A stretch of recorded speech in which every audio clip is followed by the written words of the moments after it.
How are you? I hope you are well. I am also well.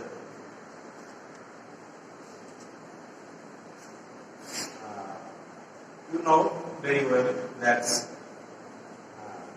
দীর্ঘদিন আমাদের স্কুলের কার্যক্রম বন্ধ রয়েছে because a great problem in the world, the name of the problem is COVID-19.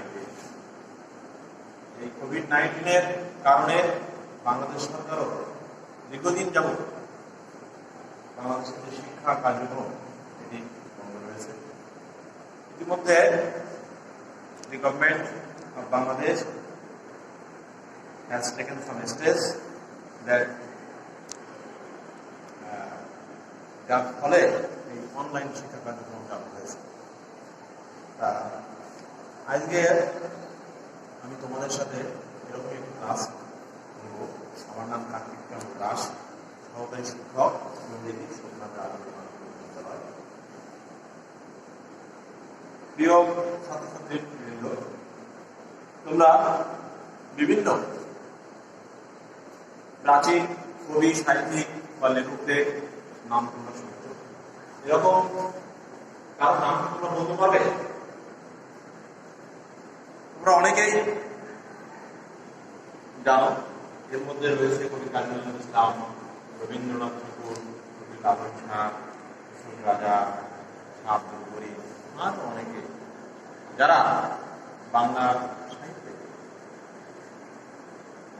বাংলার ইতিহাসে আজ অবদান হয়ে আছে। আমি এমনই একটি বিষয় ষষ্ঠ শ্রেণীর ইংরেজি পাঠ্য বইয়ের লেসন 21 পেজ নাম্বার 66 এর একটি বিষয়টির নাম হল কুসুম রাজা, দি মিস্টিক বার্ড অফ বাংলাদেশ। এই বিষয়টি নিয়ে আমি আজ তোমাদের সাথে আলোচনা করতে যাচ্ছি।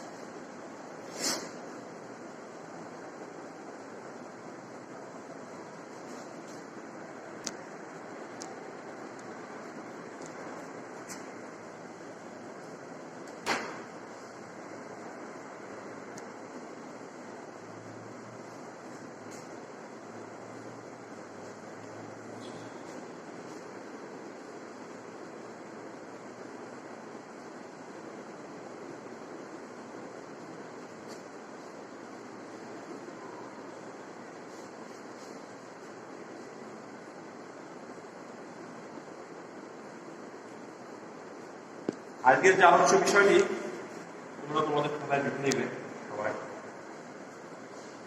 Deer students, please look at the pictures below. তোমাদের পাঠ্য বই আছে, সবাই পাঠ্য বইয়ের লেসন 21 একটু বের করবে এবং ওখানে দেখো there are three pictures in your text and তোমরা কি তাদেরকে চেনো? অনেকেই হয়তো চিনতে পারবে এই পিকচার থেকে। Look at the pictures below. Do you know who they are or anything about them? Can you match the names with the pictures? একটু চেষ্টা করে দেখো তোমরা। অনেকেই হয়তো তাদের ছবির সাথে হয়তো তোমরা ম্যাচ করতে পারবে যে কারা এই ব্যক্তিরা। প্রিয় ছাত্রছাত্রীবৃন্দ, তোমরা ছবিগুলো দেখেছো এবং এই ছবি সম্পর্কে সংক্ষিপ্ত একটু আলোচনা রয়েছে নিচে। তোমরা বিষয়টা তোমরা পড়বে, পাশাপাশি আমি এই অংশটুকু তোমাদের একটু শুনে পড়ায় বোঝা দিতে চাই এবং দেয়ার লাইফ, দেয়ার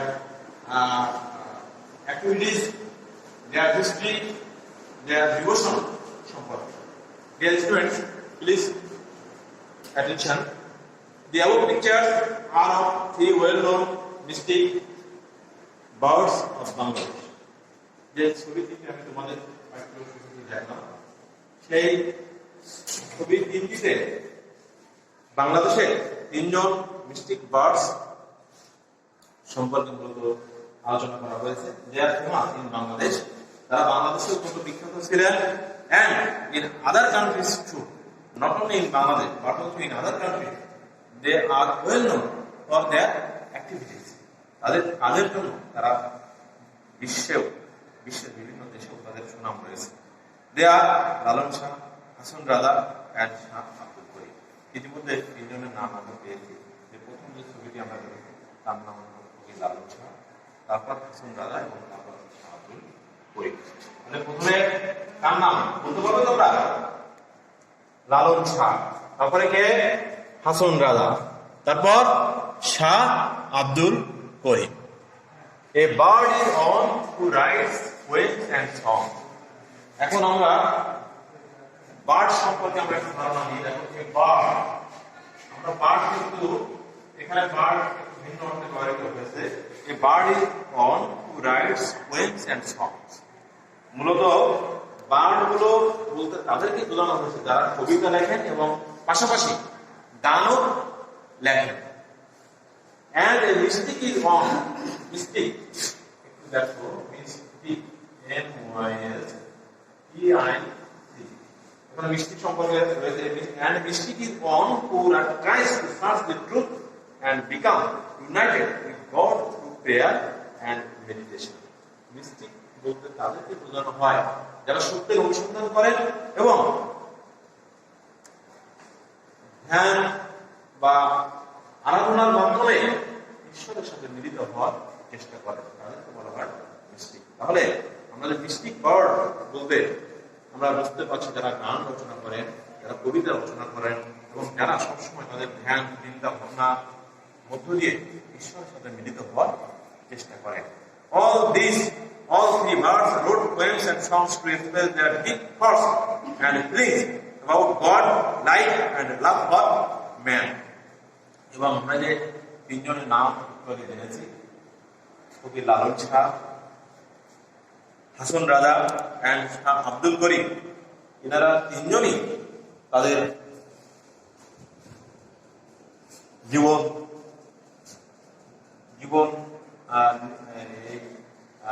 ঈশ্বর সম্পর্কে, লাইফ সম্পর্কে এবং মানুষের প্রতি ভালোবাসার জন্য তারা কাজ করেছে।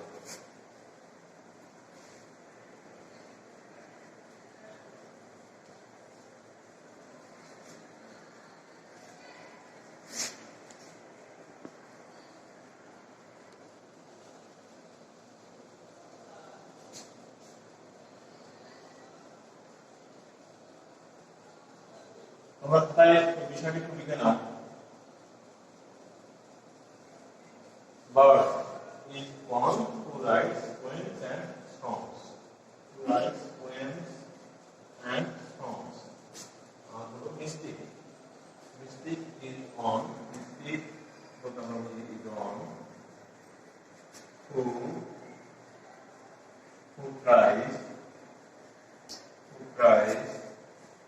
tries to search, S-E-A-R-C-H, search the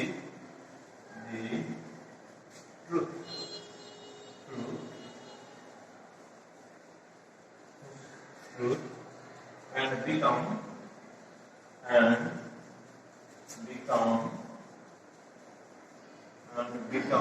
united with God and become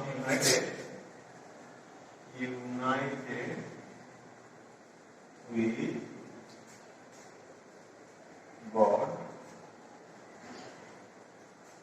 through meditation.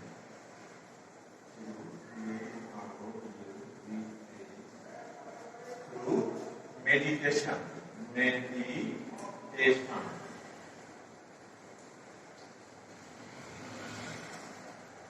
Dear students, এখন আমরা বি সেকশনে যাব।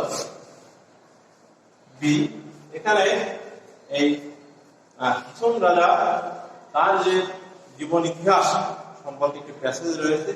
এই প্যাসেজটি তোমরা নিজেরা পড়বে, এর জন্য তোমাদের সময় থাকবে 5 মিনিট। তোমরা সবাই তোমাদের পাঠ্যসূচি খুলে তোমরা একটু পড়ো। যদি কোথাও কোনো সমস্যা হয়, কোনো ওয়ার্ডের মানে যদি বুঝতে না পারো, কোনো সেন্টেন্সের মানে যদি বুঝতে না পারো, তাহলে আমাকে বলবে, আমি তোমাদের বই পড়বো। তোমরা সবাই নিজেরা একটু পড়ো। কি কোনো সমস্যা? হ্যাঁ,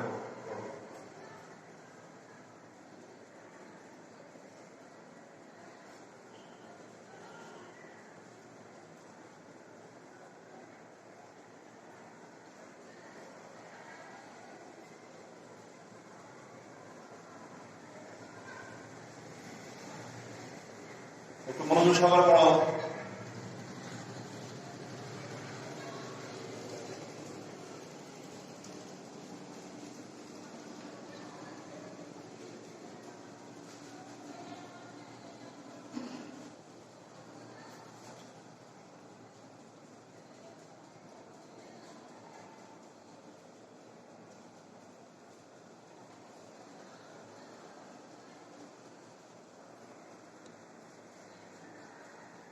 প্রিয় ছাত্রছাত্রী, তোমরা ইতিমধ্যে প্যাসেজটি সুন্দর করে পড়েছো।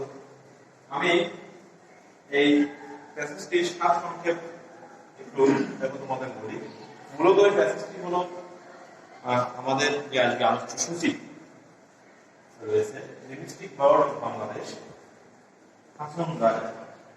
Hason Raja linguistic power of Bangladesh, এটি হলো আমাদের আজকে আলোচ্য সূচি।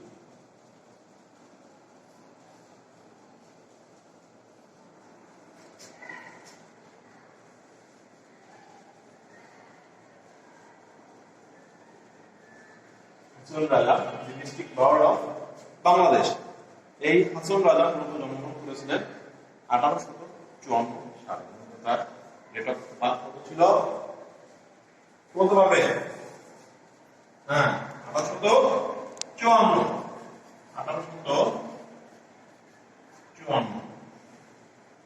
বার্থ ডেট বা এটা তার জন্ম সাল। এবং তিনি কোথায় জন্মগ্রহণ করেছিলেন? হ্যাঁ, তুমি বলো। হ্যাঁ, ঠিক আছে, সিলেটে জন্মগ্রহণ করেছিলেন।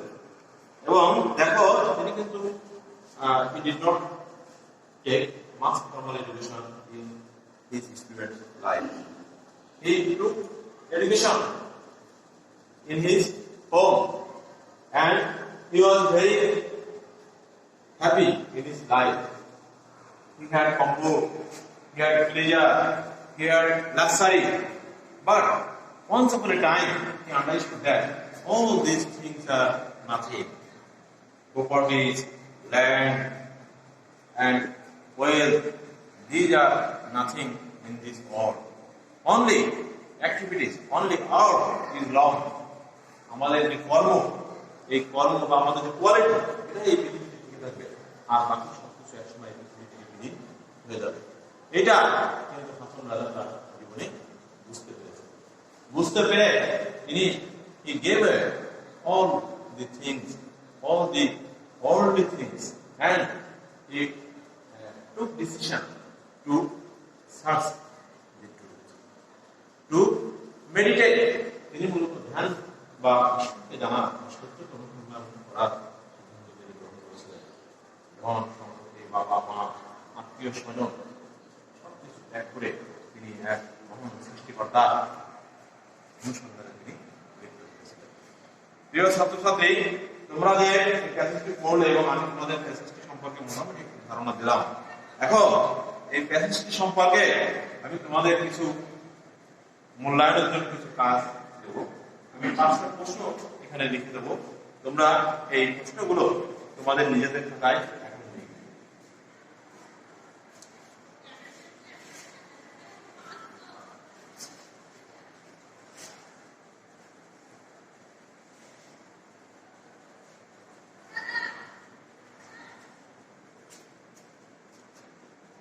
তোমরা একটু খাতাটা বের করো।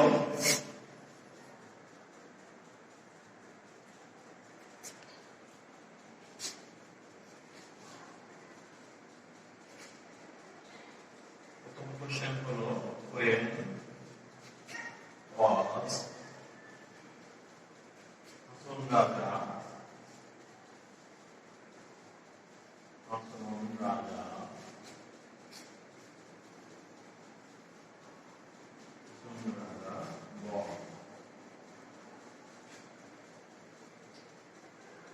B number.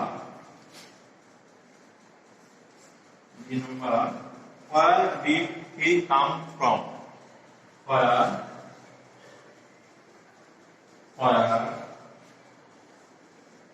did he come from?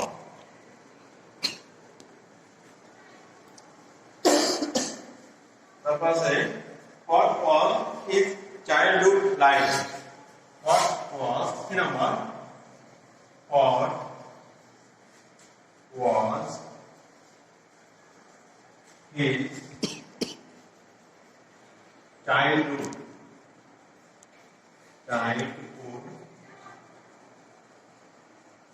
like?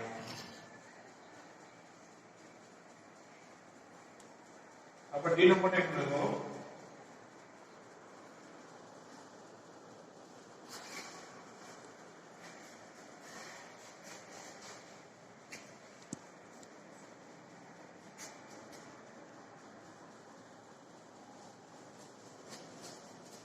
What was the other name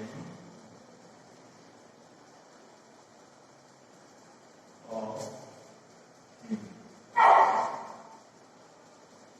তার অন্য নাম কি ছিল?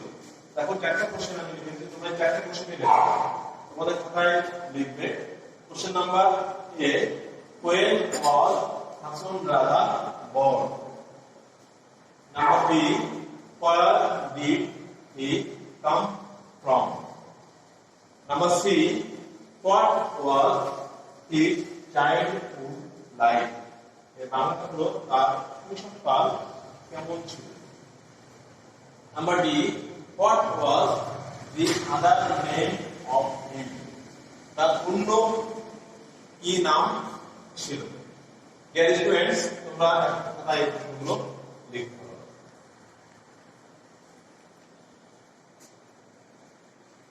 এর জন্য তোমাদের সময় থাকলো 5 মিনিট।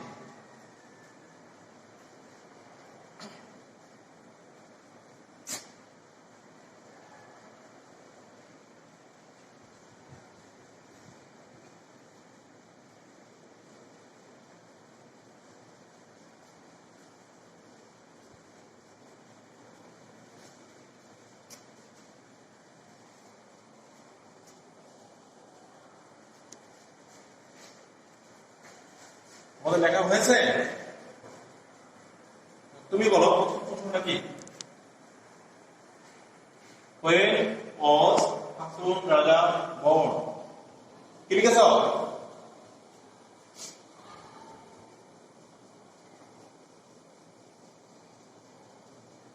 দেখো, when was Hasan Raza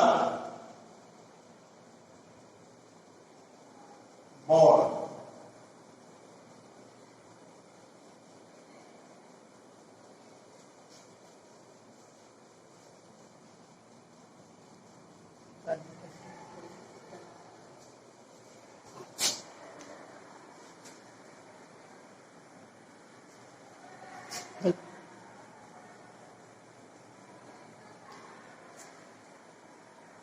When was Hasan Raza born?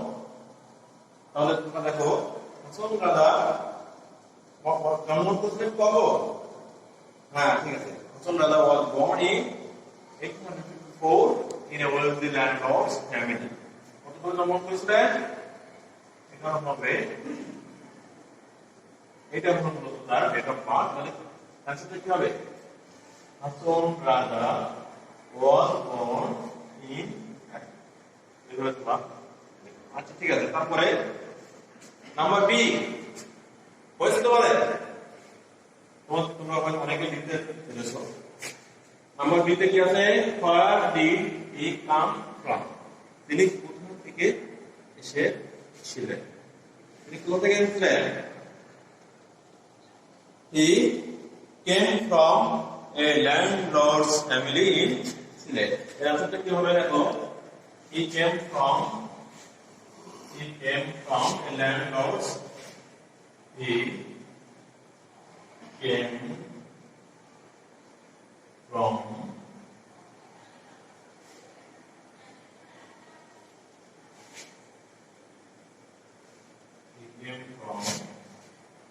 a landlord's family in Sylhet.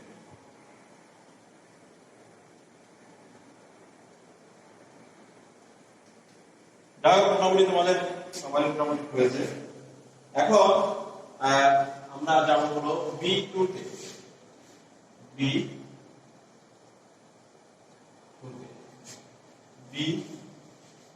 তে আমরা এখন যাবো।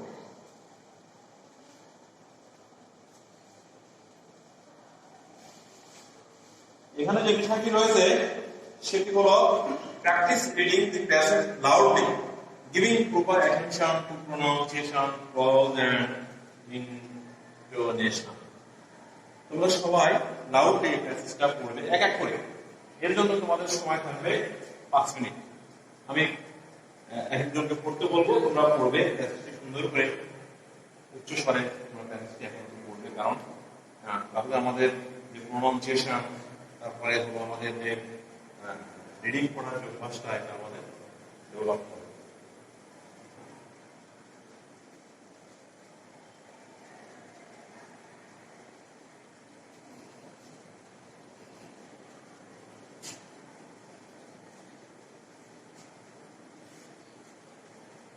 হ্যাঁ, মোটামুটি তোমাদের রিডিং পড়াটাও ভালো হয়েছে। প্রিয় ছাত্রছাত্রীবৃন্দ, এখন তোমাদের ছোট্ট একটু আমি বাড়ির কাজ দেবো। বাড়ির থেকে তোমরা এই কাজটি সবাই করে নিয়ে আসবে। তার আগে আমি তোমাদের কিছু বিষয় বলতে চাই। যেহেতু এখন করোনা সংকটকালীন একটি সময় চলছে, এই সময়ে তোমরা সবাই যে সরকার নির্দিষ্ট যে সমস্ত স্বাস্থ্যবিধি আছে এগুলো ফলো দেবে, এগুলো তোমরা অনুসরণ করবে।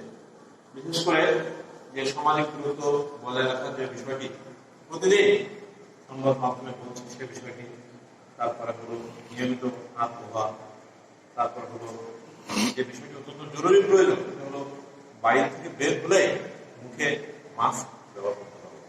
এটি দেখো খুব বেশি যে এর জন্য খরচ হচ্ছে, খরচ হয় তা কিন্তু অধিকাংশ মানুষ এটা ফলো করে না। কিন্তু যেহেতু তোমরা স্টুডেন্ট, তোমরা ছাত্র, তোমাদের যেগুলো সুযোগ আছে, তোমরা সবসময় এই বিধিগুলো মেনে চলবে এবং তোমরা সবসময় তোমাদের যারা বড় আছে, বাবা মা ভাই বোন যারা বড় তোমাদের সিনিয়র, তাদের কথাবার্তা বা তাদের আলাপ, তাদের নির্দেশনাগুলো ফলো করবে। যাই হোক, এগুলো আমি তোমাদের বললাম। এখন তোমরা তোমাদের বাড়ির কাছ থেকে একটু জেনে নাও।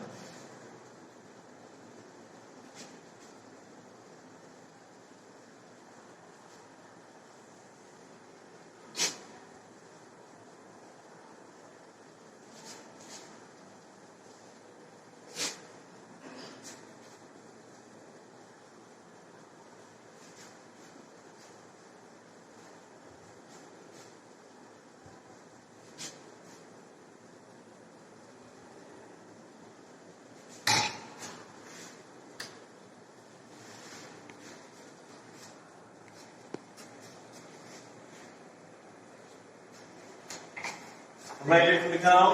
Write 5 sentences about Hasan Dada. এটা তোমাদের হোমটাস্ক থাকলো। প্রিয় শিক্ষার্থী, তোমরা সবাই ভালো থাকো।